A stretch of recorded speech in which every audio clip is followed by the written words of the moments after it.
नाटक स्कंदगुप्त दूसरा अंक चौथा दृश्य। बंदी गृह में देवकी और रामा। महादेवी, मैं लज्जा की गर्त में डूब रही हूँ। मुझे कृतज्ञता और सेवा धर्म धिक्कार दे रहे हैं। मेरा स्वामी। बस इतना ही कहती है देवकी। बोलती है, शांत हो रामा। बुरे दिन किसे कहते हैं? जब स्वजन लोग अपने शील शिष्टाचार का पालन करें, आत्मसमर्पण, सहानुभूति, सत्य पथ का अवलंबन करें, तो दुर्दिन का साहस नहीं कि उस कुटुंब की ओर आंख उठाकर देखें। इसीलिए इस कठोर समय में भगवान की स्निग्ध करुणा का शीतल ध्यान कर। रामा।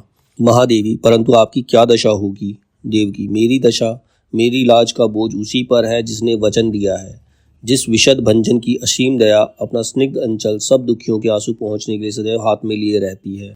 रामा, परंतु उसने पिशाच का प्रतिनिधित्व ग्रहण किया है और देवकी, ना घबरा रामा, एक पिशाच नहीं, नरक के असंख्य दुर्दांत प्रेतों और क्रूर पिशाचों का त्रास और उनकी ज्वाला दयामय की कृपा दृष्टि के एक बिंदु से शांत हो जाती है।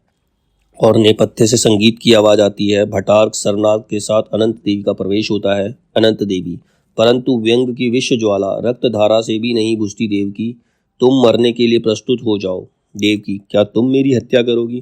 प्रपंच बुद्धि प्रवेश करके, हाँ। सधर्म का विरोधी हिमालय की निर्जन ऊंची चोटी तथा अगाध समुद्र के अंतःस्थल में भी नहीं बचने पाएगा, और उस महाबलिदान का आरंभ तुम्ही से होगा। सर्व आगे बढ़ो। रामा, एक सर्व नहीं, तुम्हारे जैसे सैकड़ों पिशाच भी यदि जुट कर आवे तो आज महादेवी का अंग स्पर्श कोई ना कर सकेगा। छुरी निकाल लेती है। सर्वनाग, मैं तेरा स्वामी हूँ रामा, क्या तू मेरी हत्या करेगी? रामा, ओह, बड़ी धर्म बुद्धि जगी है पिशाच को, और यह महादेवी तेरी कौन है? सर्वनाग, फिर भी मैं तेरा। रामा, स्वामी? नहीं नहीं, तू मेरे स्वामी का नरकवासी प्रेत है। तेरी हत्या कैसी? तू तो कभी का मर चुका है।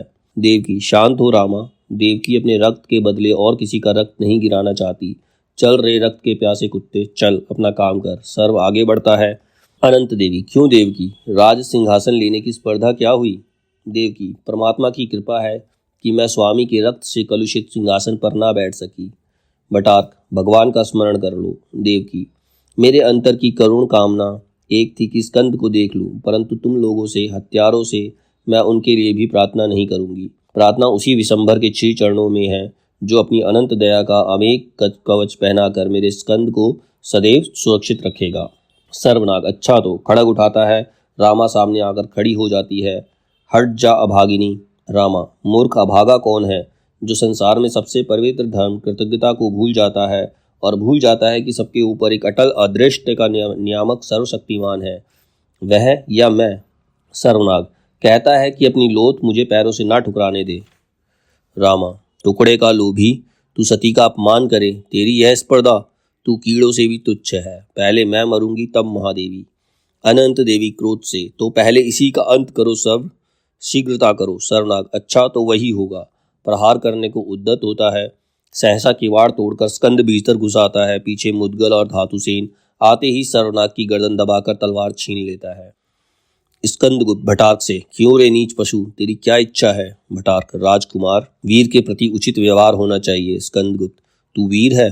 अर्धरात्रि में निशाय अबला महादेवी की हत्या के उद्देश्य से घुसने वाला चोर, तुझे भी वीरता का अभिमान है?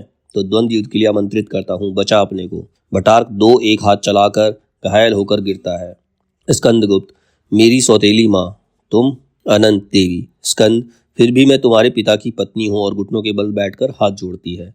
स्कंदगुप्त, अनंत देवी, कुसुमपुर में पुरगुप्त को लेकर चुपचाप बैठी रहो, जाओ। मैं स्त्री पर हाथ नहीं उठाता, परंतु सावधान, विद्रोह की इच्छा ना करना, नहीं तो क्षमा असंभव है।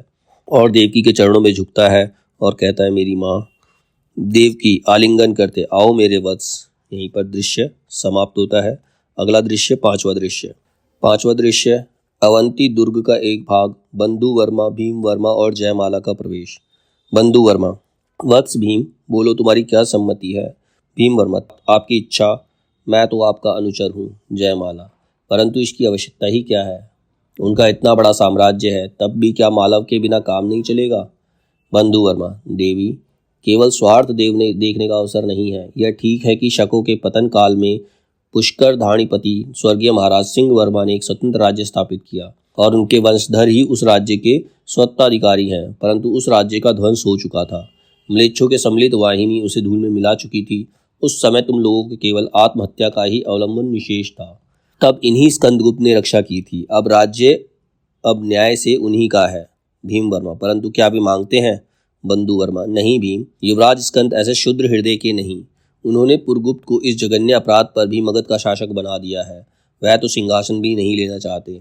जयमाला परंतु तुम्हारा माला उन्हें प्रिय है। बंधु वर्मा देवी, तुम नहीं देखती हो कि आर्यवर्त पर विपत्ति की प्रलय मेघमाला घिर रही है। आर्य साम्राज्य के अंतर विरोध और दुर्बलता को आक्रमणकारी भली भांति जान गए। शीघ्र ही देशव्यापी युद्ध की संभावना है। इसीलिए यह मेरी सम्मति है कि साम्राज्य की सुव्यवस्था के लिए, आर्य राष्ट्र के त्राण के लिए युवराज उज्जैनी में रहे। इसी में सबका कल्याण है। आर्यवर्त का जीवन केवल स्कंदगुप्त के कल्याण से है और उज्जैनी में सम्राटाभिषेक का अनुष्ठान होगा। सम्राट होंगे स्कंदगुप्त। जयमाला आर्यपुत्र, अपना पैतृक राज्य इस प्रकार दूसरों के पदतल में निसंकोच अर्पित करते हुए हृदय कांपता नहीं है? क्या फिर उन्हीं की सेवा करते हुए दास के समान जीवन व्यतीत करना होगा? बंधु वर्मा सिर झुकाकर सोचते हुए, तुम कृतज्ञता का समर्थन करोगी, वैभव और ऐश्वर्य के लिए ऐसा कर्तव्य प्रस्ताव करोगी, इसका मुझे स्वप्न में भी ध्यान नहीं था।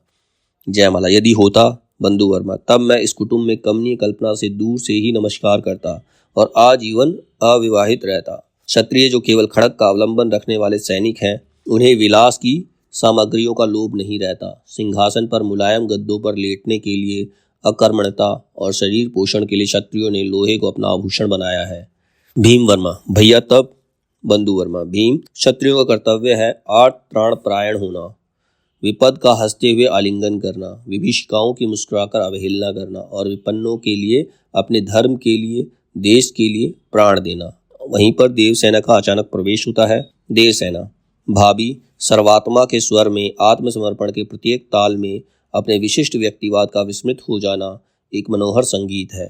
शुद्र स्वार्थ भाभी जाने दो, भैया को देखो, कैसा उदार, कैसा महान और कितना पवित्र। जयमाला देवसेना समष्टि में भी व्यष्टि रहती है। व्यक्तियों से ही जाति बनती है। विश्व प्रेम सर्वभूत हित कामना परम धर्म है, परंतु इसका अर्थ यह नहीं हो सकता कि अपने पर प्रेम ना हो। इस अपने ने क्या अन्याय किया है जो इसका बहिष्कार हो? बंधु वर्मा ठहरो जयमाला, इसी शुद्र ममत्व ने हमको दुष्ट भावना की ओर प्रेरित किया है। इसी से हम स्वार्थ का समर्थन करते हैं। इसे छोड़ दो जयमाला। इसके वशीभूत होकर हम अत्यंत पवित्र वस्तुओं से बहुत दूर हो जाते हैं।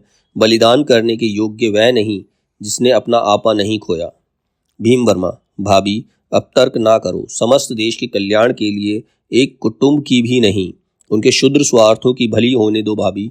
हृदय नाच उठा है, जाने दो इस नीच प्रस्ताव को। देखो हमारा आर्यवत विपन्न है, यदि हम मर मिट कर भी इसकी कुछ सेवा कर सके। जयमाला जब सभी लोगों की ऐसी इच्छा है तब मुझे क्या। बंधु वर्मा तब मालेश्वरी की जय हो, तुम ही इस सिंहासन पर बैठो। बंधु वर्मा तो आज से आर्य सम्राट सेना का एक साधारण पदानिक सैनिक है। तुम्हें तुम्हारा ऐश्वर्य सुखद हो और जाना चाहता है। भीम वर्मा ठहरो भैया, हम भी चलते हैं। चक्रपालित प्रवेश करता है।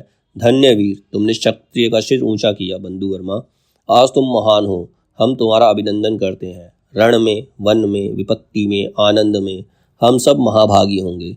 धन्य तुम्हारी जननी जिसने आर्य राष्ट्र का ऐसा सूर सैनिक उत्पन्न किया। बंधु वर्मा स्वागत चक्र मालेश्वरी की जय हो। अब हम सब सैनिक जाते हैं। चक्रपालित ठहरो बंधु, एक सुखद समाचार सुन लो। पिताजी का अभी अभी पत्र आया है कि सौराष्ट्र के शकों को निर्मूल करके परम भटार्क मालव के लिए प्रस्थान कर चुके हैं। बंधु वर्मा संभवतः महाराज पुत्र उत्तरापद की सीमा की रक्षा करेंगे। चक्रपालित हाँ बंधु। देवसेना चलो भाई, मैं भी तुम लोगों की सेवा करूंगी।